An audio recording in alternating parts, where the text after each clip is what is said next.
I'm going to prove how 6 times science has proven that the Genesis story is inaccurate. And I'm going to do these in the order to which they are proclaimed in your Bible. Number 1, according to your Bible, in the beginning, when your God began to create, the earth was covered by water. It talks about how the Ruach, the breath of this God, fluttered above the waters of the earth as it was in chaos. This indicates that the entire earth was covered by water because it is that Ruach of this God that then separated the waters above from the waters below so that land can appear. But according to the geological evidence, the earth has never been completely covered by water at any time frame of its existence. As a matter of fact, the land was presented on the earth well before the oceans, the rivers, the lakes, and streams had ever formed. And then it is after that that we have land separated by water. Number 2, the age of the earth. According to the Masoretic text and the study of the Bible in its genealogy, as far as who begat who, from the time frame of Jesus all the way back to Adam, then the earth would only be 6,400 or 6,600 based on the Masoretic text years old. Young earth creationists like to believe that the earth was already formed to look older than it really is. But according to all scientific information dealing with geology, archaeology, anthropology, and the study of the stars and the moon, the earth, and all of the universe are billions of years old. Number 3, according to the Bible, the sun and the moon were not created until the 4th day. The sun, the moon, and the stars were not created until the 4th day. If this is to be true, then the earth is older than the sun and the moon and all the stars. Now, although scientific evidence does show that the moon is younger than the earth, the sun and the stars are billions of years older than the earth. And the moon and the sun and the stars were not all created on the same day, as there are many stars that are much, much older than our star. Most scientists recognize that our star is considered to be a very young star in the universe, meaning that it was created much later than the majority of stars that we can visibly see in our known universe.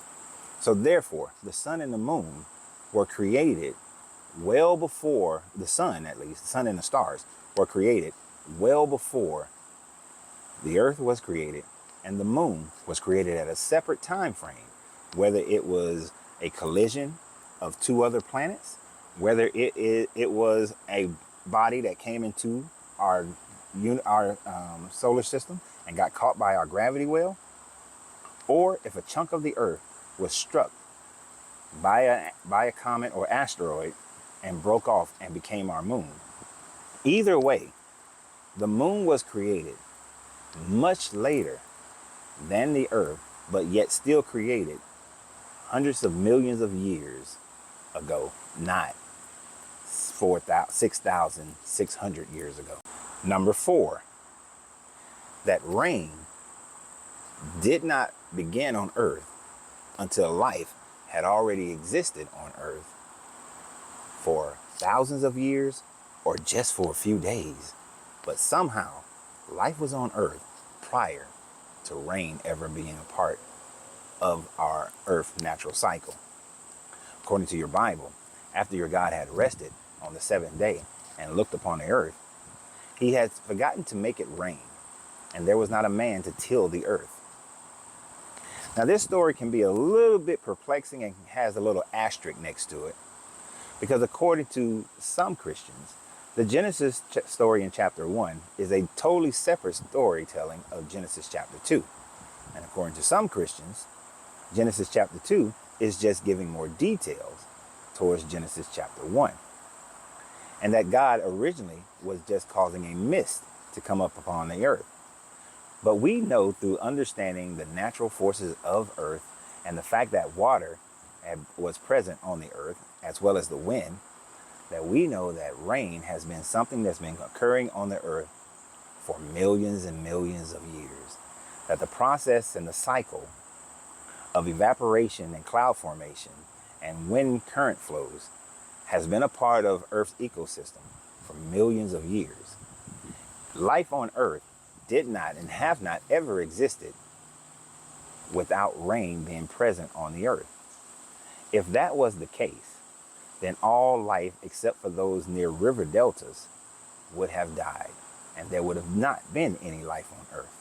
Now, for those who are going to say that God used a mist to cover the earth daily, to water the earth, because the earth in the last few hundreds of thousands of years have had the tilt and have had north and south poles, a watery mist would never have covered the entire planet, as it would become ice in the upper and lower hemisphere at its north and south pole. So therefore, a misting of the earth is an impossibility. And all the animals would have died without rain. All the plants would have died without rain. Number 5, Adam and Eve's creation. This one is a two-parter. Adam and Eve's creation, as told by the Bible, is that Adam was made from clay out of the dust after God had made a mist and caused every tree and animal and plant to appear on the earth. And then he formed Adam.